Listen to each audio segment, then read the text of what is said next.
రఫ్‌గా, టఫ్‌గా కనిపించాలి. వాడు నవ్వకూడదు. అస్సలు ఏడవకూడదు.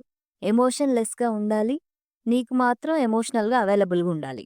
అప్పుడు వాడు మనిషి ఎట్లా అవుతాడు? చాట్‌జీపీటీ అవుతాడు గాని. ఆడపిల్లలాగా ఏడుస్తావేంది? Be a man. చిన్నప్పటి నుంచి ఇదే నేర్పుతారు. ఎమోషన్స్ అంటే వీక్‌నెస్ అని వాళ్ళ సిస్టమ్‌లో నరనరాల్లో పాకిపోయి ఉంటది. టఫ్‌గా ఉండటం అంటే ఫీలింగ్స్ సప్రెస్ చేసుకొని, కోపం అనేది ఒక గొప్ప ఆభరణంలాగా ఫీల్ అవుతారు. ప్రేమను చూపించడం వల్నరబిలిటీ అనుకుంటారు.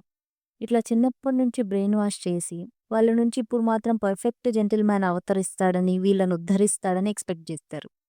క్యాక్టస్ మొక్క నాటి మ్యాంగోస్ ఎప్పుడు కాస్తాయని చూసినట్టుంది. ఈ టాక్సిక్ మాస్కులినిటీ అనేది ప్రతి చోట ఉంది. సినిమాలు గూడా రియల్ మ్యాన్ అంటే డామినెంట్‌గా ఉండాలి, అగ్రెసివ్‌గా ఉండాలి, ఎమోషనల్లీ అస్సలు అవైలబుల్‌గా ఉండొద్దు. దీన్ని గ్లోరిఫై చేసి చూపిస్తారు. రిలేషన్‌షిప్స్ ఫెయిల్ అవుతున్నాయంటే ఆశ్చర్యమేముంది ఇంకా. ప్రపంచంలో సూసైడ్ చేసుకుంటున్న వాళ్ళలో 80% మంది మగవాళ్ళే ఉన్నారంట. ఎందుకంటే వాళ్ళ లోపల ఏం జరుగుతుందో ఎవరికీ చెప్పుకోకూడదు. ఎవరిని హెల్ప్ అడగొద్దు. వల్నరబిలిటీ చూపించుకోవడం ఒక అవమానం మగవాడికి.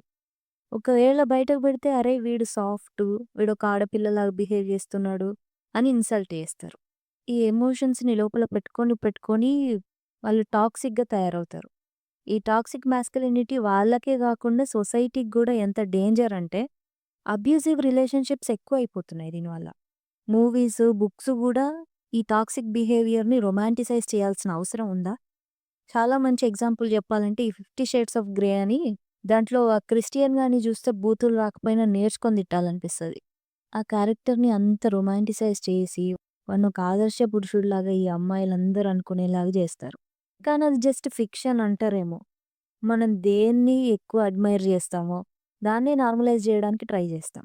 ఒకప్పటి విషయమైతే వేరు గానీ, ఇప్పుడు స్క్రీన్‌లలో తప్ప బయట మనుషులకు వేరే జీవితమే లేదు. ఈ 'ఫిఫ్టీ షేడ్స్‌ని' ఒక స్పైసీ లవ్ స్టోరీ వరకు ఆపితే సమస్య లేదు. కానీ కంట్రోల్‌ని కేర్ అని అపోహ పడేలా చేస్తోంది జూడు, అక్కడ అసలు సమస్య. మానిప్యులేషన్‌ని అది ప్రేమ అని చూపించడానికి ట్రై చేస్తాడు. వాడు ఎమోషనల్‌గా అబ్యూజ్ చేస్తాడు. స్టాక్ చేస్తాడు. ఆమె ప్రతి మూవ్‌ని కంట్రోల్ చేస్తాడు. దీన్ని ప్రొటెక్షన్ అంటాడు మళ్ళీ.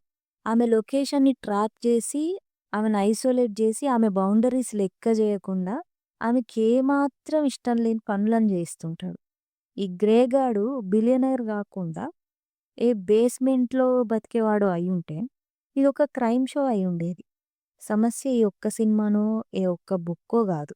ఈ టాక్సిక్ రిలేషన్‌షిప్స్‌ని మనం అందంగా చూపించడం ఇలాగే కంటిన్యూ చేస్తే, రియల్ లైఫ్‌లో గూడా ఎక్స్‌క్యూజ్ చేయడం మొదలుపెడతాం.